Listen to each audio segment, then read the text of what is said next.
Okay, तो meme coins की जहां तक बात आती है, काफी सारे लोग ये कंफ्यूजन में रहते हैं कि बेबी डॉज में इन्वेस्ट करें या फिर पेपे में इन्वेस्ट करें। दोनों ही कॉइन्स काफी तेजी से आगे बढ़ रहे हैं, दोनों ही कॉइन्स की पॉपुलैरिटी काफी ज्यादा है। परफॉर्मेंस वाइज भी अगर हम देखें तो अच्छा खासा परफॉर्म दोनों भी कर चुके हैं इस साल की शुरुआत से ही। तो यहाँ पर कंफ्यूजन ये है कि दोनों में से किस कॉइन में इन्वेस्ट करें। आज आपका ये कंफ्यूजन पूरी तरह से दूर हो जाएगा। मेक श्योर वीडियो को लास्ट तक देखिए। साथ ही में क्रिप्टो से रिलेटेड इसी तरह के वीडियोस को देखते रहने के लिए चैनल को सब्सक्राइब करना बिल्कुल भी मत भूलिएगा। और आप हमारे टेलीग्राम ग्रुप को भी ज्वाइन कर सकते हैं, जिसका लिंक आपको नीचे डिस्क्रिप्शन बॉक्स में मिल जाएगा। हेलो दोस्तों, welcome to the crypto bite. और आज हम लोग बात करने वाले हैं एक बहुत बड़े कंपैरिजन के बारे में, बहुत बड़े कंफ्यूजन के बारे में, जो होता है बेबी डॉज वर्सेस पेपे कॉइन के बीच। यहाँ पर काफी सारे लोग ये कंफ्यूजन में रहते हैं कि पेपे में इन्वेस्ट करें या फिर बेबी डॉज कॉइन में इन्वेस्ट करें।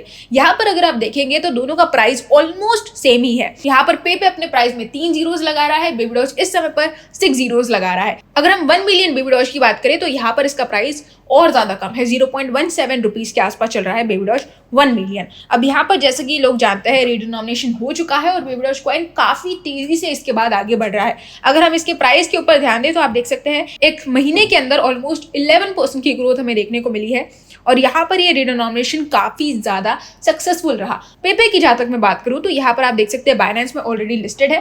पिछले साल 2023 में ही हमने इसकी लिस्टिंग देखी थी। उस समय पर बेबी डॉज भी चाह रहा था कि कहीं ना कहीं उसकी भी लिस्टिंग हो जाए। बाइनेंस के अंदर फंडिंग इश्यूज के कारण कहीं ना कहीं वो लिस्टिंग हो नहीं पाई, लेकिन सबसे बड़ा फैक्टर एक सप्लाई भी था और सप्लाई को रिड्यूस करके रीडिनोमिनेशन करके बेबी डॉज ने 1 मिलियन बेबी डॉज को यहाँ पर बाइनेंस में लिस्ट कर दिया इस साल, जिसके बाद काफी ज्यादा हाइप क्रिएट हुई। और मार्केट में अगर हम बात करें तो बेबी डॉज की रैंकिंग काफी तेजी से आगे बढ़ रही है। टॉप 150 कॉइन्स की लिस्ट में आपको देखने को मिल रहा होगा ये कॉइन। और पास्ट की अगर मैं बात करूं तो यहाँ पर ऑलमोस्ट 300 रैंक पर चल रहा था ये लगभग 3-4 महीने पहले तक, लेकिन अब फाइनली रैंकिंग बढ़ चुकी है और इसका भी इफेक्ट पड़ रहा है। सवाल ये है कि इन दोनों में से चूज किसको करें। यहाँ पर अगर हम बात करें रिटर्न्स की तो बेबी डॉज ने अपने इन्वेस्टर्स को 2021 में काफी अच्छे रिटर्न्स दिए, लेकिन पेपे के पास इस वर्सेस वीडियो में एक डिसएडवांटेज ये है कि इसने बुल रन फेस नहीं किया है, जबकि बेबी डॉज ने किया है। बेबी डॉज यहाँ पर आप देख सकते हैं 2021 के बुल रन में था, जहां पर इसने 3 साल पहले अपने इन्वेस्टर्स को काफी अच्छा रिटर्न दिया और अपने ऑल टाइम हाई को इसने टच किया था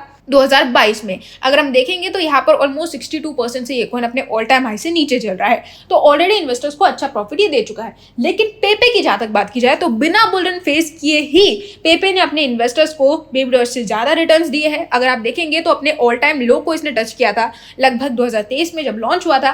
5 जीरोस के साथ इसने एंट्री ली थी। आज की डेट में अगर आप देखेंगे तो केवल 3 जीरोस हमें देखने को मिलते हैं पेपे के प्राइस में, और यहाँ पर अपने इन्वेस्टर्स को लगभग 31,000% के रिटर्न्स ऑलरेडी ये दे चुका है लॉन्चिंग से लेकर अब तक। तो रिटर्न्स के मामले में, परफॉर्मेंस के मामले में बेबी डॉज से काफी ज्यादा अच्छे रिटर्न्स पेपे ने दिए है। रही बात सप्लाई की फैक्टर में यहाँ पर पेपे कहीं ना कहीं पीछे रह जाता है। 420 ट्रिलियन की सप्लाई है, वहीं पर बेबी डॉज 1 मिलियन की सप्लाई अगर हम देखेंगे तो ऑलमोस्ट यहाँ पर 203 बिलियन के आसपास है। सप्लाई को कम कर दिया गया रीडिनोमिनेशन के बाद, जिसका एक बड़ा फायदा आपको बेबी डॉज के प्राइस में इस बुल रन में देखने को मिलेगा। मेरे हिसाब से अगर मैं कहूँ तो यहाँ पर बेबी डॉज ज्यादा पॉसिबिलिटी रखता है आपको इस बुल रन में ज्यादा रिटर्न्स देने की, क्योंकि सप्लाई कंपैरेटिवली पेपे काफी ज्यादा है। और ऑलरेडी अगर मैं बात करूँ यहाँ पर कम्युनिटी की, तो इसके ट्विटर हैंडल पर अगर आप देखेंगे तो 2.6 मिलियन से ज्यादा की कम्युनिटी है इसके पास और ज्यादा के होल्डर्स है। इसी वजह से यहाँ पर कम्युनिटी के मामले में पेपे से काफी ज्यादा आगे आ जाता है बेबी डॉज कॉइन। वहीं पर बात की जाए यूज केस की, अपने इकोसिस्टम में swap, burn portal, games, wallet और न जाने क्या क्या डेवलपमेंट्स इसने पिछले 2 से 3 सालों में किए हैं। और हमने लगातार देखा है कि बेबी डॉज कितनी ज्यादा कोशिश कर चुका है अपने कॉइन्स को बर्न करने की।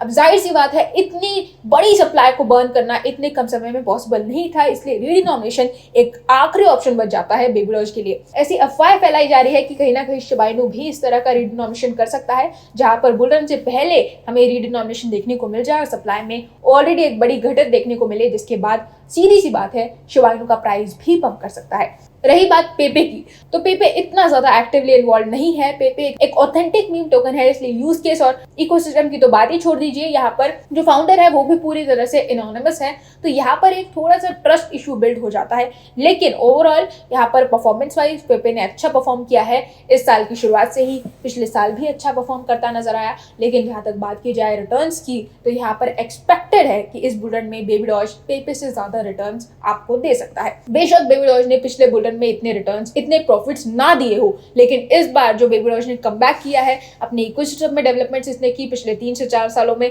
अपनी कम्युनिटी को मेंटेन रखा, बिल्ड किया। साथ ही साथ अगर हम बात करें सप्लाई की, तो रीडिनोमिनेशन करके सप्लाई को भी कम किया, अच्छी खासी एक्टिविटी इसने की है, जिसके बाद सीधी सी बात है यही कम्युनिटी बेबी डॉज को इस बुल रन में आगे बढ़ने में काफी ज्यादा हेल्प करेगी। तो देखते हैं आगे क्या होगा। ज्यादातर चांसेस तो यही है कि बेबी डॉज पेपे से ज्यादा रिटर्न्स आपको दे पाए। यही थी हमारी आज की update baby doge versus पेपे coin के बीच। होप आपको मेरा ये वीडियो पसंद आया होगा। अगर पसंद आया है तो आप इस वीडियो को लाइक कर सकते हैं, चैनल को सब्सक्राइब करना बिल्कुल ना भूलें, और आप हमारे टेलीग्राम, इंस्टाग्राम, ट्विटर हर जगह फॉलो कर सकते हैं। लिंक आपको सारे सोशल मीडिया अकाउंट्स का नीचे डिस्क्रिप्शन बॉक्स में मिल जाएगा। आज के लिए बस इतना ही, कल फिर मिलेंगे क्रिप्टो की नई अपडेट्स के साथ। तब तक के लिए एंजॉय द मार्केट।